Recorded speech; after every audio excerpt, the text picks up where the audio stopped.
Okay, नमस्कारम sir, नमस्कारम अन्ना, नमस्कारम अक्का, नमस्कारम everyone. So let's start the phase 4 of audit. Phase 1 में हमने क्या सीखा? तो फेज 1 में हमने देखा कि रिकॉर्ड्स कैसे बनाने हैं. फेज 2 में हमने देखा बेसिक अकाउंटिंग के नियम क्या होते हैं, अकाउंटिंग प्रोसेस क्या होती है. And then yesterday we have covered auditing process. तो ऑडिटिंग प्रोसेस आपको अगर छोटी सी बात करूँ तो मैंने क्या बोला था, सबसे पहले आपका अपॉइंटमेंट होना चाहिए. अपॉइंटमेंट के पहले qualification, disqualification, scope of audit and engagement letter. These are the important terms. वैसे तो बहुत बात करने के लिए बहुत सारी चीज़ें हैं. रेम्यूनरेशन भी होना चाहिए आपको, रिमूवल ऑफ ऑडिटर भी पता होना चाहिए, रेजिग्नेशन ऑफ ऑडिटर के प्रोविजन भी पता होनी चाहिए. But those things are not daily encountered. तो मैं कुछ चीज़ों को जानबूझ के कट कर रहा हूँ. बट अपॉइंटमेंट होने के बाद आपको मुझे बताना था कि अपॉइंटमेंट होने के पहले आपने क्लाइंट से बात की होगी, क्लाइंट से विजिट किया होगा, थोड़ा बहुत समझा होगा. लेकिन जब अपॉइंटमेंट हो जाती है, ऑडिट प्लान बनाना होता है. प्लान बनाने के पहले आपको बहुत ज़्यादा नॉलेज लेना पड़ेगा. हेलो, तो बहुत ज़्यादा नॉलेज लेने के लिए हमने क्या बोला कि सबसे पहले knowledge of business low. Knowledge of business एक सोर्स से नहीं आता, मल्टीपल सोर्सेज से आता है. फिर नॉलेज ऑफ बिजनेस के बाद अकाउंटिंग प्रोसेस और उनका अकाउंटिंग सिस्टम समझना पड़ेगा आपको. Understand the accounting system of the entity. And then third मैंने बताया था आपको कि उनका इंटरनल कंट्रोल आपको समझ में आना चाहिए. डिटेल में इंटरनल कंट्रोल उसका इवैल्यूएट करना है आपको. इवैल्यूएट करना मतलब देखना है कि रिस्क हाई है या रिस्क लो है. 3 टाइप के रिस्क की हमने बात की थी. Inherent risk, control risk and detection risk. Inherent risk मतलब अगर कोई कंट्रोल है ही नहीं तो कितनी रिस्क है, जीरो कंट्रोल. अगर आप ये ऑफिस वगैरह सब बिना लॉक के, बिना अगर सब कुछ ओपन रखोगे तो क्या क्या हो सकता है गलत, दैट इज इनहेरिएंट रिस्क. और उसको रोकने के लिए फिर हम क्या क्या करते हैं, कुछ कंट्रोल लगाते हैं ना, तो उसको हम इंटरनल कंट्रोल बोलते हैं. इंटरनल कंट्रोल लगाने के बाद सारी रिस्क जीरो हो जाती है क्या? नहीं, फिर भी क्या होता है, कंट्रोल लगाने के बाद भी कुछ चीज़ें गड़बड़ हो सकती है, उसको हम कंट्रोल रिस्क बोलते हैं. अच्छा, हमने कोई सिस्टम नहीं था तो उस रिस्क को इनहेरिएंट रिस्क बोलते हैं. फिर हमने कंट्रोल लगा कि उस रिस्क को कम करने का ट्राई करते हैं. फिर हमें कोई थर्ड पार्टी को बुलाना पड़ता है जो आके चेक करता है कि आपने जो लगाए हुए कंट्रोल है वो सिस्टमेटिकली चल रहे हैं या नहीं. और उन्होंने चेक करने के बाद भी कोई गारंटी है कि सारी रिस्क जीरो हो गई? नहीं. ऑडिटर ने ऑडिट करने के बाद भी चीज़ें 100% क्लियर हो गई ऐसा नहीं है, तो उसको हम बोलते हैं डिटेक्शन रिस्क. कि ऑडिट करने के टाइम पे भी आपको वो चीज़ें शायद ना मिले कुछ चीज़ें, लेकिन धीरे धीरे कम नहीं होती जाएगी. विदाउट कंट्रोल, विदाउट ऑडिट, ठीक है ना. तो विथ ऑडिट, विथ कंट्रोल थोड़ा तो कम होगा ना. तो एक ऑर्गेनाइजेशन है जिसमें कोई कंट्रोल नहीं है, कोई ऑडिट नहीं करता, वहाँ पे रिस्क कैसी होगी? बहुत ज़्यादा होगी. और एक कोई ऑर्गेनाइजेशन है जिसमें इंटरनल कंट्रोल बहुत स्ट्रांग है, उनका हर बार ऑडिट होते रहता है, तो वहाँ पे रिस्क कैसे होगी? कम. हम अज्यूम कर सकते हैं कि कम होगी क्योंकि बाहर की पार्टी भी आके वहाँ पे चेक कर रही. That's a reason audit is required. समझ में आ रहा है? तो ये हो गया. फिर उसके बाद क्या करेंगे, डिटेल में ऑडिट प्लान बनाएंगे, from where audit should start and where audit should end. तो स्टार्ट टू एंड का पूरा डिटेल में प्लान बनेगा. ऑडिट प्लान से ऑडिट प्रोग्राम बनेगा. प्रोग्राम मतलब क्या, एग्जैक्ट एक डिवीजन वाइज, मतलब एक एक आइटम वाइज प्रोग्राम बनता है, बहुत डिटेल होता है. हु, हाउ ना, सब उसमें लिखा हो जाता है कि कौन से टेक्निक यूज़ करेंगे, कौन सीनियर होगा, कौन जूनियर होगा, कितनी बड़ी टीम होगी, कौन से अकाउंटिंग मैनेजर को या कंपनी के कौन से मैनेजर को कॉल करके बताना है, डेटा कौन सा अरेंज करना है. तो everything is written in accounting program. यहाँ तक कि रिपोर्टिंग के फॉर्मेट्स क्या होंगे वो भी ऑडिट प्रोग्राम में हमें समझाने पड़ते हैं. एक बार ऑडिट प्रोग्राम एक्सप्लेन कर दिया हमने अपने टीम को, फिर हम अभी साइट पे जाएंगे और ऑडिट प्रोसीजर स्टार्ट कर देंगे. ऑडिट प्रोसीजर से हमें क्या मिलेगा, ऑडिट प्रोसीजर जब हम परफॉर्म करेंगे हमें क्या मिलेगा, एविडेंसेस. ऑडिट के क्या मिलेंगे, कुछ एविडेंसेस. एविडेंसेस कैसे होनी चाहिए, सफिशिएंट एंड अप्रोप्रिएट. एविडेंस कैसे होनी चाहिए, सफिशिएंट एंड अप्रोप्रिएट होनी चाहिए. सफिशिएंट मतलब क्वांटिटी अच्छी खासी होनी चाहिए, और अप्रोप्रिएट मतलब उसकी क्वालिटी, ऑडिट एविडेंस की क्वालिटी अच्छी होनी चाहिए. मतलब क्वांटिटी और क्वालिटी दोनों आपके पास सफिशिएंट होनी चाहिए, क्योंकि आप एविडेंस के बेसिस पे क्या फॉर्म करने वाले हो, अपना ओपिनियन. अपना ओपिनियन फॉर्म करोगे. और अपना ओपिनियन मतलब आपका मत, आप क्या समझते हो, ये बिजनेस में रिस्क है, बिजनेस में रिस्क नहीं है, यहाँ पे फ्रॉड हुआ है, फ्रॉड नहीं हुआ है, सब कुछ ठीक चल रहा है कि कुछ ठीक नहीं चल रहा है. तो आपका एक ओपिनियन फॉर्म करना पड़ेगा. और ओपिनियन फॉर्म बेसलेस नहीं होना चाहिए, ओपिनियन आपके एविडेंस के बेस पे होना चाहिए. इसलिए एविडेंस को और ओपिनियन को लिंक करना है. एक बार आपने ओपिनियन फॉर्म कर लिया, फिर आपको उस सपोर्टिंग के साथ आपको रिपोर्ट क्रिएट करना पड़ता है. और जो रिलेवेंट पार्टी होती है जिन्होंने आपको ऑडिट दिया होता है, तो शेयर होल्डर तो share holder, board of directors तो बोर्ड ऑफ डायरेक्टर्स, कभी गवर्नमेंट होता है तो गवर्नमेंट, कभी इनकम टैक्स होता है तो इनकम टैक्स. तो जिस अथॉरिटी ने आपको ऑडिट करने बोला था, जिसके लिए आप ऑडिट करें, उसको आप वो रिपोर्ट सबमिट करोगे in a very professional manner. तो audit, as a auditor you are always looked at professionally. ठीक है ना, यहां तक ठीक है? ओके. तो अभी फेज 4 में क्या होगा, स्टैट्यूटरी ऑडिट खत्म हो गया या टैक्स ऑडिट खत्म हो गया, जीएसटी ऑडिट खत्म हो गया, ऐसे मान के चलते हैं. तो फेज 4 में कंप्लायंस चालू होंगे.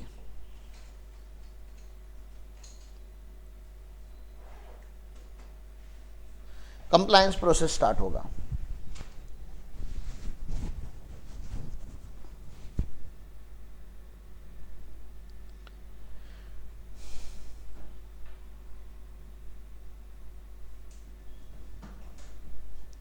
कंप्लायंस में हम क्या क्या चेक करते हैं, तो I am just talking randomly, हाँ, मतलब ऐसा नहीं कि यही स्टेप्स होगा। तो मुझे बताओ, एक तो टीडीएस के कंप्लायंस होते हैं ना, टीडीएस कंप्लायंस। तो टीडीएस कंप्लायंस में क्या क्या चेक किया जाता है कि बाबा टीडीएस टाइम पे डिडक्ट होना चाहिए, टाइम पे पे होना चाहिए, उसका टाइम पे रिटर्न जाना चाहिए और उसका सर्टिफिकेट इशू होना चाहिए। तो पहला क्या लिखा हमने टीडीएस में, टीडीएस टाइम पे डिडक्ट हो जाना चाहिए, टीडीएस टाइम पे होना चाहिए गवर्नमेंट को, उसके रिटर्न्स होते हैं, टीडीएस के क्वार्टरली रिटर्न जाते हैं तो रिटर्न टाइम पे जानी चाहिए, और टीडीएस सर्टिफिकेट इशू करने पड़ते हैं। फॉर्म 16 आपने सुना होगा, तो एम्प्लॉयज़ को फॉर्म 16 दिया जाता है, फॉर्म 16 ये दिया जाता है। तो डिडक्शन पेमेंट, बाकी टीडीएस के चैप्टर में हमको डिटेल में पढ़ना पड़ेगा। So you don't expect me कि इसी लेक्चर में सब कुछ मैं कवर कर लूँगा, ऐसे नहीं होगा, राइट। तो deduction payment, returns and certificate, deduction payment, return and certificate, 4 बड़े बड़े टीडीएस के कंप्लायंस होते हैं जो आपको चेक करने, एज अ ऑडिटर आप चेक कर रहे हो। अभी एज अ टीडीएस पार्टी आप काम नहीं कर रहे हो यहाँ पे, एज अ ऑडिटर आप जाके पूछ रहे हो उनको कि भैया टीडीएस के सारे रिटर्न्स टाइम पे गए थे ना, सारा पेमेंट, सारा डिडक्शन टाइम पे हुआ था ना, और ये लेजर स्क्रूटिनी करने के टाइम पे आपको पता चलता है। तो you have to do the ledger scrutiny, उस टाइम पे आपको ये पता चलेगा। दूसरा आपके, मैं यहाँ पे लिख देता हूँ पेरोल कंप्लायंसेस। एक कॉमन पेरोल कंप्लायंसेस क्या होते हैं आपके, पीएफ होता है, हाँ, बहुत सारे ऑर्गेनाइजेशन में पीएफ प्रोविडेंट फंड होता है, ईएसआईसी होता है, और पीटी तो होता ही है ना, हर मैक्सिमम स्टेट्स में हमारा क्या है, प्रोफेशन टैक्स है। तो PF, ESIC, PT, these are the normal compliance. अब इसमें भी फर्दर अगर जाऊंगा तो इसमें भी क्या होगा, तो कुछ पीएफ क्या होता है, हम सैलरी से डिडक्ट करते हैं और कुछ एम्प्लॉयर अपने पॉकेट में से डालता है, राइट। तो सेम ईएसआईसी, सेम पीटी, तो हम देखेंगे कि प्रॉपर डिडक्शन हुआ था, प्रॉपर डिडक्शन हुआ था, और एम्प्लॉयर की साइड से भी प्रॉपर कंट्रीब्यूशन हुआ था, फिर उसका गवर्नमेंट को पेमेंट हुआ था, और उसके बाद उसके भी रिटर्न्स होते हैं, जो रिटर्न्स होते हैं वो रिटर्न फाइल हुए थे ना। तो वही बात होती है कि प्रॉपर डिडक्शन होना चाहिए, प्रॉपर पेमेंट होना चाहिए, और प्रॉपर उसके रिटर्न फाइल होनी चाहिए, और उसका कहीं पे हमारे यहाँ पे एक रिकॉर्ड होना चाहिए ना। तो टीडीएस कंप्लायंस का रिकॉर्ड रख लिया, पेरोल कंप्लायंस का हमने रिकॉर्ड रख लिया। कंप्लायंस देख रहे हैं हम अभी, आपका मतलब एक सीनियर रिव्यू कर रहा है, ऑडिट हो चुका है, जूनियर लोगों ने आपने ऑडिट खत्म कर दिया, ऑडिट रिपोर्ट तक प्रिपेयर कर दिया, मैं बता रहा हूं, आपने सब कुछ किया। अभी सीनियर आके खाली क्या कर रहा है कि बाबा टीडीएस कंप्लायंस थे, हाँ थे, पेरोल कंप्लायंस थे, हाँ थे, ऐसे आगे चल रहा हूं, ठीक है। फिर एक आता है advance tax compliance. Sir advance tax मतलब, एडवांस टैक्स का पेमेंट करना होता है साल में 4 बार, क्वार्टर वाइज होता है वो, ठीक है ना, 15 जून, 15 सितंबर, 15 दिसंबर, 15 मार्च। तो वो भी क्या होना चाहिए, प्रॉपरली एस्टिमेटेड होना चाहिए, और एडवांस टैक्स प्रॉपरली एस्टिमेटेड होना चाहिए, प्लस उसका पेमेंट होना चाहिए, ठीक है ना, प्रॉपर पेमेंट होना चाहिए। एडवांस टैक्स का प्रॉपर एस्टिमेट होना चाहिए, एडवांस टैक्स का प्रॉपर पेमेंट होना चाहिए। और अगर आपने साल भर में कोई भी टैक्स पेमेंट किया होगा, ये इनकम टैक्स की बात कर रहा हूँ मैं, एडवांस टैक्स में भरा जाता है, इनकम टैक्स में, सेल्फ असेसमेंट टैक्स वगैरह, तो उसके चालान वगैरह, उसके कॉपीज वगैरह प्रॉपर होनी चाहिए, सपोर्टिंग होनी चाहिए, शुड नॉट बी रैंडम, ठीक है। तो एडवांस टैक्स की बात कर ली। चलो, और आगे क्या होता है साल भर में कंप्लायंस के एंगल से हम बात करेंगे। तो पहले आरओसी कंप्लायंस के ऊपर बाद में आएंगे, आरओसी और आईटीआर के ऊपर बाद में आएंगे। और बताओ अब साल भर में और ऐसे कौन से कंप्लायंस होते हैं, एमएसएमई के फॉर्म्स होंगे तो होता है, जीएसटी की बात करते हैं ना, जीएसटी कितना बड़ा पॉइंट रह गया। तो जीएसटी कंप्लायंस में हमें क्या क्या चेक करना होता है, तो बहुत सारी चेक करनी पड़ती है। जीएसटी में पहला तो देखना होता है कि सारे रजिस्ट्रेशन प्रॉपर है कि नहीं है। रजिस्ट्रेशन मतलब अगर आपके 5 प्लेस ऑफ बिजनेसेस रहेंगे तो आपको एक प्रिंसिपल प्लेस ऑफ बिजनेस और बाकी के एडिशनल प्लेस ऑफ बिजनेस करके आपको रजिस्ट्रेशन लेना पड़ता है। जीएसटी स्टेट वाइज है, तो अगर आप मल्टीपल स्टेट में काम करते हो तो आपको अलग अलग स्टेट के रजिस्ट्रेशन लेने पड़ते हैं।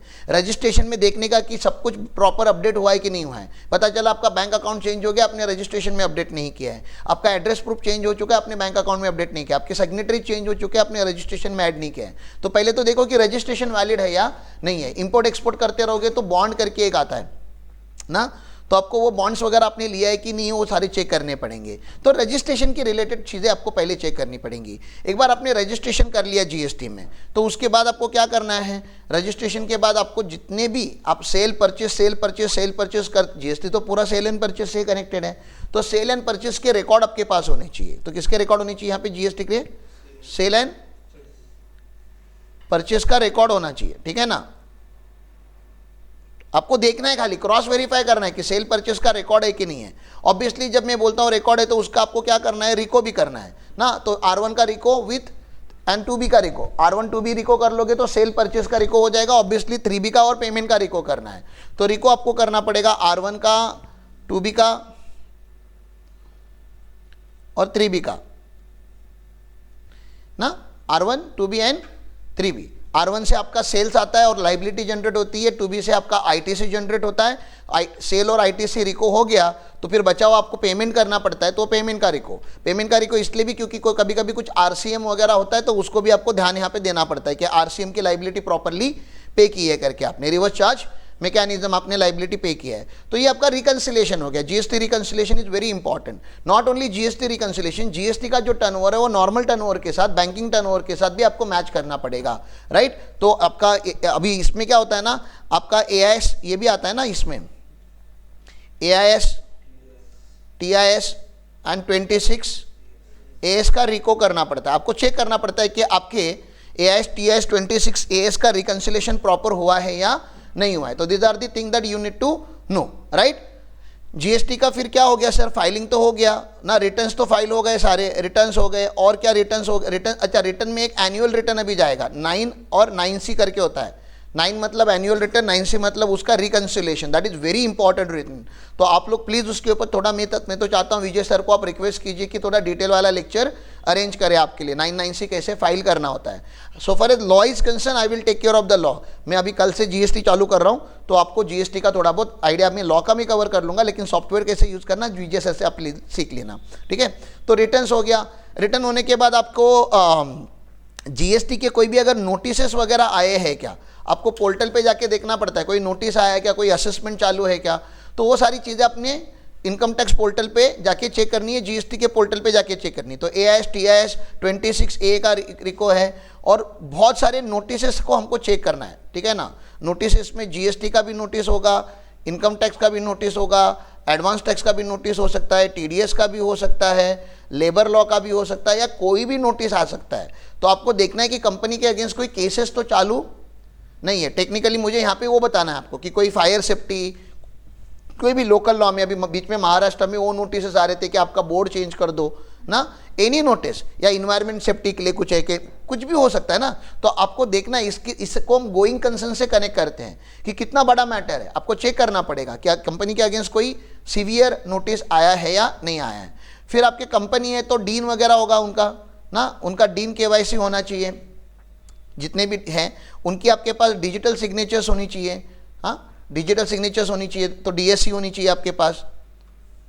तो ये सब वैलिड है कि नहीं आपको चेक करना है। मैं खाली आपको हिंट दे रहा हूँ, ऐसा कोई, मैं अगेन बता रहा हूँ, there is no standard format for doing this. मैं बता रहा हूँ कि ओवरऑल आप कंप्लायंस करने बैठे हो तो आपको ये सारी चीज़ें मोटा मोटी पता होनी चाहिए कि ये सारी टर्मिनोलॉजी क्या है। ओके, इसके आगे आते हैं। इसके अभी हमें ITR भरना पड़ेगा। ITR मतलब income tax return. Income tax return के साथ हमें टार भी भरना पड़ता है। टार मतलब tax audit report. Statutory audit अलग है, इनकम टैक्स रिटर्न और इनकम टैक्स ऑडिट अलग है, ठीक है ना। तो ITR और टार आपको भरना पड़ता है, टैक्स ऑडिट रिपोर्ट। फिर स्टैट्यूटरी ऑडिट भी होता है सर, हाँ स्टैट्यूटरी ऑडिट भी होता है।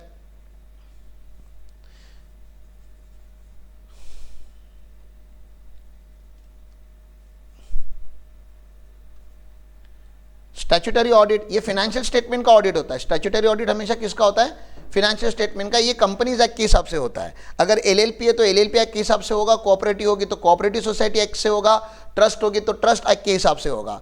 तो आपको फाइनेंशियल स्टेटमेंट ऑडिट को मैं स्टैट्यूटरी ऑडिट बोलता हूँ। एक फाइनेंशियल स्टेटमेंट का आपने ऑडिट कर लिया है, फाइनेंशियल स्टेटमेंट का ऑडिट कर लिया तो भी आपको फाइलिंग के कंप्लायंस करने पड़ेंगे। तो लॉट ऑफ फाइलिंग के कंप्लायंस होते हैं, ठीक है ना, फाइलिंग कंप्लायंसेस। अब फाइलिंग कंप्लायंसेस मेनली तो हम जब बात करते हैं तो ROC की बात करते हैं। तो AOC 4, MGT 7, 7A जो भी आपका होता है ना, PAS 3 वगैरह बहुत सारी फॉर्म्स जाते हैं ROC के ऊपर। LLP के फॉर्म, LLP का 8, LLP 11 ऐसे कुछ जाता है। वैसे ट्रस्ट एंड कोऑपरेटिव सोसाइटीज़ का भी रिपोर्टिंग होता है। तो आपको देखना पड़ेगा कि उस लीगल एंटिटी का फाइलिंग कंप्लायंस प्रॉपर हुआ है या नहीं हुआ है। यहाँ तक क्लियर है, ठीक है। इतना सब करने के बाद आपका बहुत इंपॉर्टेंट चीज़ है मास्टर डेटा अपडेशन। आपको पता है ना, मास्टर डेटा फाइल हम बनाते हैं। मास्टर डेटा के ऊपर अलग से लेक्चर बना हुआ है, लेकिन मास्टर डेटा में एक परमानेंट फाइल होता है और एक करंट फाइल होता है। Current file financial year wise होता है, परमानेंट फाइल मतलब केवाईसी डॉक्यूमेंट वगैरह, एओसी अपना एओए एमओए एक बार ही जो होने वाला है वो परमानेंट में चला गया। जो करंट फाइल होता है वो हमारा ईयर वाइज बनता है, फाइनेंशियल ईयर वाइज, राइट, 2023 का, 2024 का। तो आपका ये सब होने के बाद ये सारी चीज़ें एक प्रॉपर अरेंजमेंट में एक फाइल में रखना जरूरी है, क्योंकि इसको आपको 8 साल तक मिनिमम प्रिजर्व करना है, 8 to 10 ईयर। तो आप 10 पकड़ के चलिए, गवर्नमेंट में अलग अलग एक्ट में 8 बोलता है, फेमा वगैरह एक्ट है वहाँ पे 10 बोला गया है। तो ये मास्टर डेटा अगर आप बना के रखोगे तो फ्यूचर में 3 साल के बाद, 4 साल के बाद कभी भी कोई इंक्वायरी आती है तो you have to have that particular data preserve well, और आपको इजीली एक्सेसिबल होना चाहिए। Should not be lot of trouble to access, क्योंकि आप समझो ना कि 2030 में हमें 2025 की नोटिस आएगी, तो फिर 2030 में 2025 का डेटा कैसे ढूंढेंगे अगर मास्टर डेटा प्रॉपर्ली अपडेट नहीं हुआ रहेगा। Everybody takes it very lightly, but I am requesting all of you, जो केसेस हम अभी मार्केट में देख रहे हैं जिसमें डायरेक्टली चार्टर्ड अकाउंटेंट को या जो भी सिग्नेटरीज है उन सबको डायरेक्टली अरेस्ट किया जा रहा है। अगर मास्टर डेटा नहीं होगा तो we will, after doing everything, we will fail to prove कि भैया हमने काम किया था और हमने जेन्युइनली काम किया था। क्योंकि हमारे ऊपर केस होती है तो हमें इतना ही बताना पड़ता है कि हमने जो काम किया था, हमारा जो एक्ट है, सीए एक्ट है, उस एक्ट के हिसाब से उसके सारे रूल फॉलो करके हमने वो काम किया था, जिसको हम बोलते हैं प्रोफेशनल मेथड्स हमने फॉलो किए थे, हमने ड्यू केयर लिया था। वो सारी बातें हमें जो ऑडिट की लैंग्वेज है उसको मैं आपको समझाता हूँ। यहाँ तक क्लियर है? तो this is the phase 4 kind of last phase of audit. ठीक है, अब क्या करते हैं, यहाँ पे फेज 4 एंड करूँ? कुछ डाउट है तो आपको पूछो। नहीं ना? देखो आप लोग ऑफिस में जो करते हैं उसकी बात कर रहा हूं मैं। फेज 4 मतलब अल्टीमेटली लास्ट फेज, ठीक है ना? कुछ रह गया तो बताओ। सेबी वगैरह के लिस्टेड कंपनी के रहेंगे तो वो होता है, लेकिन बहुत कॉमन नहीं है तो इसलिए हमने कवर नहीं किया। ऑब्वियसली बहुत सारे फाइलिंग होते हैं उसको भी। बैंक्स को होते हैं, अगर आपका बैंक का स्टेटमेंट, अपने बैंक से अगर लोन लिया है तो बहुत सारे स्टॉक स्टेटमेंट जाते हैं, बैंक को सर्टिफिकेट जाते हैं, नेटवर्क सर्टिफिकेट्स वगैरह इशू होते हैं, तो आपको वो तो यूडिन वगैरह जनरेट करना है। हर चीज़ का यूडिन होता है ना, यूडिन डॉक्यूमेंट आइडेंटिफिकेशन नंबर, जो सीए पोर्टल से हमें जनरेट करना पड़ता है। तो छोटी छोटी चीज़ें भी है इसमें, बहुत सारी चीज़ें। और मोटा मोटी मुझे लग रहा है मैंने कवर कर लिया है। तो I will stop this lecture here and I will start new lecture. Okay, नमस्कार।